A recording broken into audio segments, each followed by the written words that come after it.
पढ़ेंगे टर्नर्स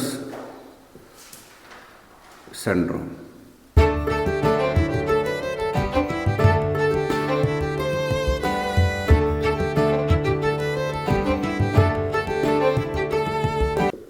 देखो, ये भी एक हम पढ़ रहे हैं क्रोमोसोमल एबनॉर्मलिटीज। यहाँ जिसको हम बोलते हैं क्रोमोसोमल डिसऑर्डर्स। क्रोमोसोमल डिसऑर्डर्स में हमने डाउन सिंड्रोम पढ़ा था, जो कि ट्राइसोमी ऑफ 21 से ज़्यादातर देखने को मिलता है। यहाँ होता था मोज़ेक डाउन सिंड्रोम, यहाँ होता था रॉबर्टसोनियन ट्रांसलोकेशनल सिंड्रोम, जिसको हम फैमिलियर सिंड्रोम भी कहते थे। 3 तरीके का होता था। कुछ सिम्टम्स उसमें इंपॉर्टेंट थे, वो याद रखने थे, है ना। ठीक है। कंट्रोल कैसे किया जा सकता था? हार्मोनल थेरेपी से ग्रोथ हार्मोन को एक्सप्रेस किया जाता था, जिसकी वजह से ग्रोथ प्रॉपर होती थी। दूसरी सिंड्रोम आती है हमारी टर्नर सिंड्रोम। इसको सबसे पहले इट वाज डिस्क्राइब्ड बाय, इसको किसने डिस्क्राइब किया था? It was described bye H.H. Turner. तो जैसे डाउन सिंड्रोम का नाम डाउन से रखा गया है साइंटिस्ट के नाम पे जिसने इसको डिस्कवर किया था, वैसे ही टर्नर सिंड्रोम का नाम H.H. टर्नर के नाम पे रखा है। इन्होंने इसको डिस्कवर किया था 1938 में, 1938 में टर्नर सिंड्रोम को H.H. टर्नर ने डिस्कवर किया था। वो जैसे 1 in 600 फीमेल्स में आती थी, ये आती है 1 in 2500 फीमेल। मतलब टर्नर सिंड्रोम की प्रोबेबिलिटी डाउन सिंड्रोम के मामले में कम है।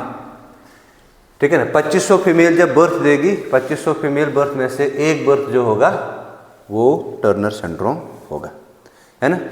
टर्नर सिंड्रोम बेसिकली इसमें जो क्रोमोसोमल कंडीशन होती है वो होती है 2n-1, यानी कि ऐसी कंडीशन को कहा जाता है मोनोजोमिक कंडीशन। मोनोजोमिक कंडीशन यहाँ पे एक X होगा, एक X डिलीट हुआ होगा, मतलब एक X क्रोमोसोम होगा ही नहीं, डिलीट हुआ होगा। ठीक है ना। तो यहाँ पे ऐसी कंडीशन को कहते हैं मोनोजोमिक कंडीशन। तो यहाँ पे टोटल नंबर ऑफ क्रोमोसोम जो है, टोटल नंबर ऑफ क्रोमोसोम जो है वो होगा 45 होगा। ठीक है। अब देखो ये बनेगा कैसे, टर्नर सिंड्रोम कंडीशन कैसे बनेगी? ये कंडीशन कब होगी? 2 तरीके हैं इस कंडीशन के आने के। पहली कंडीशन क्या आएगी? एबनॉर्मल एग बनेगा, एबनॉर्मल एग होगा। इस एबनॉर्मल एग का क्रॉस हम करेंगे नॉर्मल एक्स स्पर्म के साथ। एबनॉर्मल एग मतलब यहाँ पे एक एक्स क्रोमोसोम डिलीट है। ठीक है। इसका क्रॉस करेंगे हम नॉर्मल एक्स स्पर्म के साथ। किसके साथ? नॉर्मल एक्स स्पर्म के साथ। तो कंडीशन क्या बन जाएगी? XO। ठीक है ना। तो XO अगर कंडीशन आ गई, ये कौन सी कंडीशन है? ये टर्नर सिंड्रोम है, मोनोजोमिक कंडीशन है, 2n-1 है। यह होगा। दूसरी कंडीशन कब बनेगा? ये नॉर्मल एग होगा, नॉर्मल एग होगा। इसका क्रॉस करेंगे एबनॉर्मल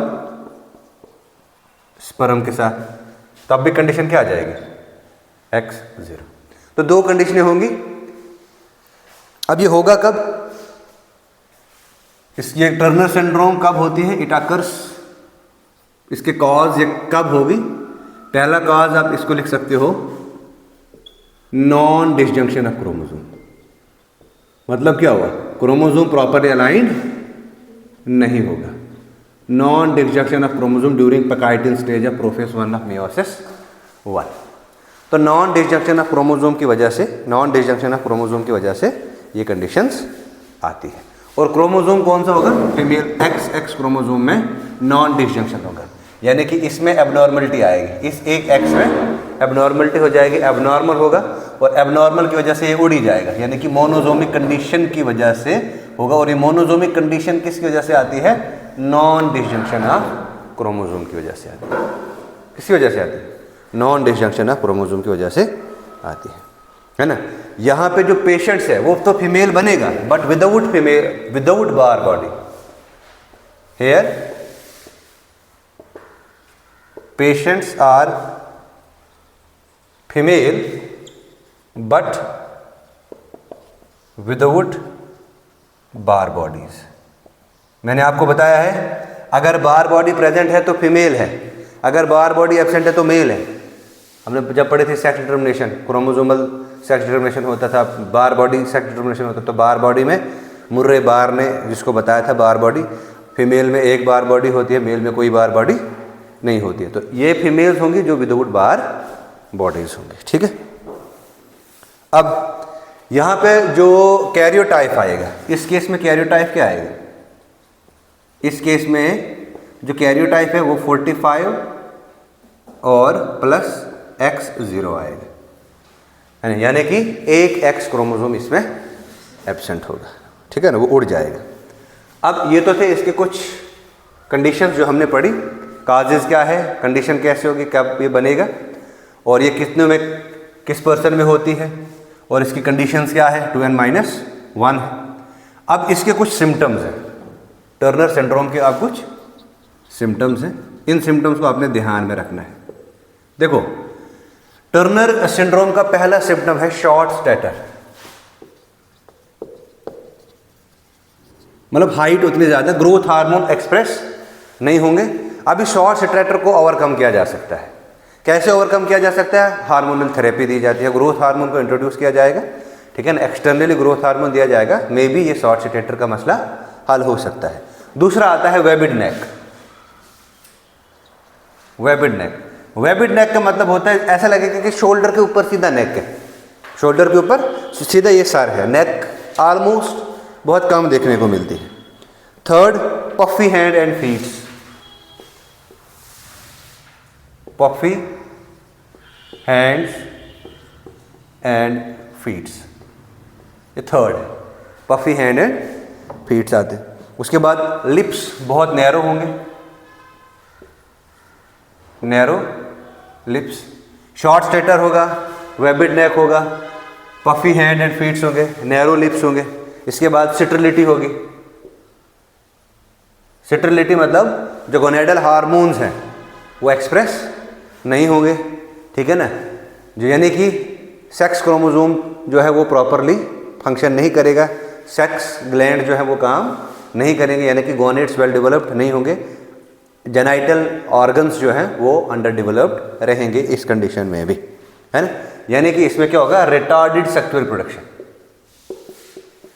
इसमें होगा रिटार्डेड सेक्सुअल रिप्रोडक्शन, यहाँ पे रिप्रोडक्शन सेक्सुअल रिप्रोडक्शन जो है वो रिटार्ड रहेगी। इसके अलावा क्या आएगा, दैट इज और भी इसके सिम्टम्स हैं।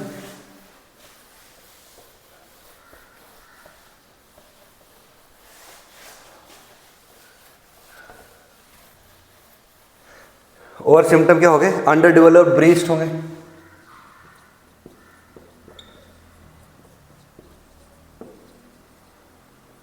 इसके साथ साथ impaired intelligence and hearing, impaired intelligence and hearing, मतलब हेयरिंग ऑर्गन जो है वो प्रॉपरली काम नहीं करेगा। इसके अलावा कार्डियोवैस्कुलर एबनॉर्मलिटीज भी होती हैं, कार्डियोवैस्कुलर एबनॉर्मलिटीज मतलब जो हमारा सर्कुलेटरी सिस्टम है, पूरे के पूरे सर्कुलेटरी सिस्टम में एबनॉर्मलिटीज होंगी, ठीक है ना, प्रॉपरली काम नहीं करेगा। इसके अलावा कलर ब्लाइंडनेस होगी, डायबिटीज भी होती है इसमें, कलर ब्लाइंडनेस, इसमें डायबिटीज होती है, कलर ब्लाइंडनेस होती है, डायबिटीज होती है। ये कुछ कॉमन डिफेक्ट्स हैं जो कि इस सिंड्रोम के द्वारा होते हैं। देखो, टर्नर तो साइंटिस्ट का नाम है टर्नर, सिंड्रोम का मतलब क्या है, ये सेट ऑफ डिजीज है। अब देखो इतनी सारी डिजीजेज एक ही पेशेंट्स में, ठीक है ना, और ये बहुत वल्नरेबल होते हैं, इनकी इम्यूनिटी बहुत कमज़ोर होती है, ये वल्नरेबल होते हैं, इनमें किसी भी डिजीज़ होने के चांसेस होते हैं, ठीक है ना। और ये क्रोमोसोमल एबनॉर्मलिटी है और ये जनरेशन आफ्टर जनरेशन पास भी होती है। जैसे डाउन सिंड्रोम कहा था मैंने, फैमिलियर डाउन सिंड्रोम जो जनरेशन आफ्टर जनरेशन ट्रांसफर होती है, वैसे ही टर्नर सिंड्रोम भी पास होती है। अब इसके टर्नर सिंड्रोम के कुछ डायग्नोसिस, इसका क्या है डायग्नोस, कैसे हम करेंगे Turner syndrome, diagnosis of Turner syndrome, diagnosis, TS लिखो टर्नर सिंड्रोम के लिए। अब देखो diagnosis of Turner syndrome, it can be diagnosis, इसकी जो डायग्नोसिस है वो प्रेगनेंसी के टाइम पे होती है। क्या करते हैं इसमें अल्ट्रासाउंड करते हैं, ठीक है ना। अल्ट्रासाउंड एक बेस्ट ऑप्शन है जिससे ये डिटेक्ट हो कि डिफेक्ट है कि नहीं है, या इसके लिए एक स्पेसिफिक टेस्ट है, ये पढ़ा होगा आपने, स्पेसिफिक टेस्ट है। स्पेसिफिक टेस्ट का नाम है amniocentesis, that is known as amniocentesis. देखो एमनियोसेंटेसिस क्या होता है, जो एमनियोटिक फ्लूइड होता है, एक्स्ट्रा एम्ब्रियोनिक मेम्ब्रेन्स बनती है ना, एम्ब्रियोनिक फ्लूइड जो होता है मदर वॉर्म के अंदर, इस एम्ब्रियोनिक फ्लूइड्स में जो एमनियन वाला पोर्शन है उसको थ्रू सिरिंज निकाला जाता है, ठीक है। और सिरिंज निकालने के बाद उसको क्या किया जाता है, उसको टेस्ट किया जाता है ना, देखा जाता है कि क्या क्रोमोसोमल एबनॉर्मलिटीज़ हैं कि नहीं है, ठीक है। तो ये टेस्ट किया जाता है जिसका नाम है एमनियोसेंटेसिस। ये हमने पढ़ना है, ये टेस्ट इधर भी पढ़ना है, सेकंड यूनिट में है ये, इसको हमने अच्छे से पढ़ना है, ठीक है ना। इसके अलावा इस एमनियोसेंटेसिस से क्या होगा, this test is used to find out the karyotype of foetus, to find out the karyotype of foetus. अब देखो फीटस में किस किस्म का कैरियोटाइप है, ये टेस्ट हमें कौन बताएगा, एमनियोसेंटेसिस। ये एक टेक्निक है जिसमें हम एमनियोटिक फ्लूइड को निकालते हैं, ठीक है, और उसको टेस्ट करते हैं। अब देखिए क्या होता है, कैरियोटाइप में पूरा ओवरऑल पिक्टोग्राफ बनेगा, पूरा क्रोमोसोम पूरा उसको अलाइन करेंगे, पूरी सब देखें उसको, एक एक क्रोमोसोम को देखेंगे कि एडिशन हुआ है कि डिलीशन हुआ है। अगर नॉर्मल होगा तो नॉर्मल कंडीशन होगी, डिलीशन होगा तो टर्नर सिंड्रोम होगा, अगर एडिशन होगा, अगर ट्राइजोमी हुआ होगा तो डाउन सिंड्रोम, अगर मोनोजोमिक कंडीशन है तो टर्नर सिंड्रोम होगा, ठीक है। उसके अलावा अदरवाइज अगर हम इसको टेस्ट नहीं करेंगे, अगर एमनियोसेंटेसिस या अल्ट्रासाउंड वगैरह नहीं करा जाएगा, तो ये जो है ना, ये सस्पेंस में रहता है तब तक जब तक ना एडोलेसेंट स्टेज आती है। तो एडोलेसेंट स्टेज में पूरा विजुलाइज हो जाता है कि ये पेशेंट जो है वो टर्नर सिंड्रोम का पेशेंट है, ठीक है। क्लियर है ये चीज़। उसके अलावा टर्नर सिंड्रोम का ट्रीटमेंट, देखो टर्नर सिंड्रोम का अगर मैं ट्रीटमेंट की बात करूं तो नो प्रॉपर ट्रीटमेंट, इसका कोई प्रॉपर ट्रीटमेंट नहीं होता। ऐसे कोई ड्रग्स या कोई वैक्सीन नहीं बनी है कि जो टर्नर सिंड्रोम को ट्रीट करे। क्यों? क्योंकि ये क्रोमोसोमल एबनॉर्मलिटी है। अब रिसर्च इस पे हो रही है तो मे बी आगे इन फ्यूचर इसमें आसानी हो जाए, ठीक है। उसके बाद आपने इसमें याद रखना है कि हम कुछ क्या कर सकते हैं टर्नर सिंड्रोम के लिए, तो हार्मोनल थेरेपी दे सकते हैं, हार्मोनल थेरेपी दे सकते हैं। अब हार्मोनल थेरेपी जो है, जैसे मैंने कहा आपको, अगर शॉर्ट स्टेटर है तो ग्रोथ हार्मोन इंसर्ट करेंगे, इस ग्रोथ हार्मोन को प्रोसीजरल वे से लेंगे, ठीक है ना, अंडर मेडिकल सुपरविजन हम इसको इस हार्मोन की थेरेपी देंगे, तो मे बी जो शॉर्ट स्टेटर वाला मसला है वो हल हो जाएगा, ठीक है ना। इसके अलावा IVF जो है वो मदद कर सकता है टर्नर सिंड्रोम को। अगर टर्नर सिंड्रोम वाली वुमेन है तो उसके लिए बेटर ऑप्शन है कि वो IVF से अपने ऑफस्प्रिंग्स को रख सकते हैं। IVF is in vitro fertilisation. In vitro fertilisation ये आज one of the most important trending topic बन चुका है, क्योंकि इन विट्रो फर्टिलाइजेशन जो है ये अंडर लैब कंडीशंस में फर्टिलाइजेशन की जाती है, ठीक है ना, इसमें, ठीक है।